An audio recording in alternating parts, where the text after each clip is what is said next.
Okay, so this is now drafting out the bug. First of all, you want to choose an interesting bug that you might find fascinating to work with different color theories on. This bug I chose is a cicada, and actually this is actually a real one I have. I used to live in the Palm Desert area, and there used to be a whole bunch of them, and they would just die and kind of just stay on the concrete. So I actually collect bugs, you guys. I wanted to be an entomologist before, but I loved art, so I chose to be an art major and to do art. But this is really neat. So I went ahead and just put this little bug on the table. I took a photo of it so I can get the color schemes a little bit more easier and the direction. But please, if you can, you know, find something that you would find fascinating to work from. Okay, so first thing what I'm going to do is pick your paper that you want to utilize. Some of you guys have purchased toned paper. If you have, think about a toned paper that might complement the bug or match similar colors. So now you can tell that this particular cicada has a brown tone to it. We're going to use a lot of primaries and secondaries for this color scheme. We can also add some browns in there, but we definitely want to have some secondary and primaries, which we will discuss in future videos. So in this case, what I want to first do is I'm going to go ahead and get my picture plane down, choose my paper. Again, you can use either tone paper or use your sketchbook paper that's white. The tone paper for this one is I chose a tan color. Now you may already see the drafted lines, but I want to show you how I start out. So I go ahead and measure the angle of the bug. I wink one eye and I put my pencil over to get that particular same angle or direction. Then I just bring it down to see if I have the correct angle or not. And then I draw a line. Now we have artistic freedom here as how large we want to make our bug. You want to fill the picture plane, so you don't want to have a lot of negative space. This bug is at an angle, so I want to go ahead and replicate that same angle. And it's really neat because you can see the little legs and so forth and some of the eyes and of course those wings. So I'm going to go ahead and draft out. I want to make it approximately this size, so I went ahead and put 2 lines and a straight line here. Again, you want it to be very light so you can erase it very easily. If you can, work at an angle too. Right now I just have it propped behind a box, and I have a kneaded eraser that's actually holding the bottom of this so it stays at an angle. So try to work at an angle if you can, just so it mimics an easel or a bench. Okay, so we have the head, thorax, abdomen of this particular bug, and you have different segments of it. Now we do have wings, so just watch out for those angles or directions. And you want to break up the shape into simple form. Now I'm not sure if the camera will pick this up, but the head has almost a triangular shape. So simplify it into cylinders, circles, squares, rectangles, and so forth. And also I can see the very point of the triangle, the bottom portion, is facing downward. So I can kind of make a line too to even show that that bottom portion will be looking down. And then I'm going to go ahead and just start making a simple shape. And I'm working very lightly. This is a 2B I'm drafting out. I'm holding my pencil again towards the center of the actual pencil, not at the very end. So again, I have more of a control to have a light hand. And then I notice the bug starts to curve up. Now the anatomy of a insect or arachnid is so different than the human form as we know, or animals. So we really have to break up again the bug into shape.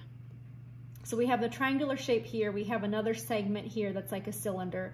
Then we have another portion that is similar to a triangle. And then we have this elongated cylinder triangle portion.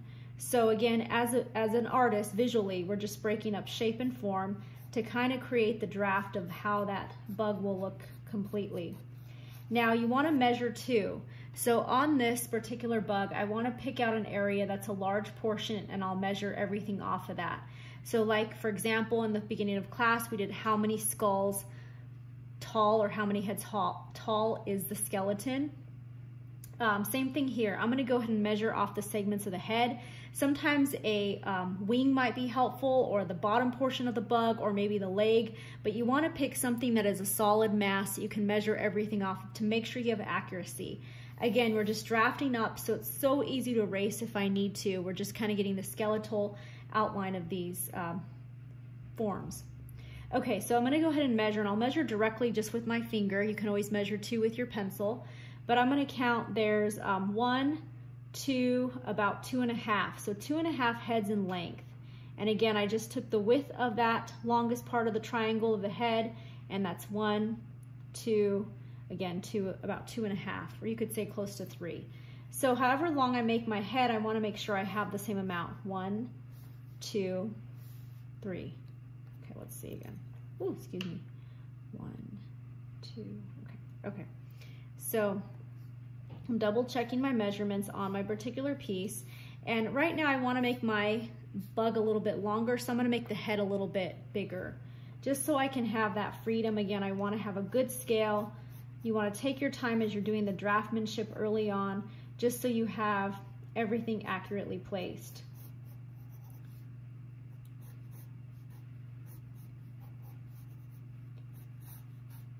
Okay, 1, 2, 3. Okay, so that's getting better now.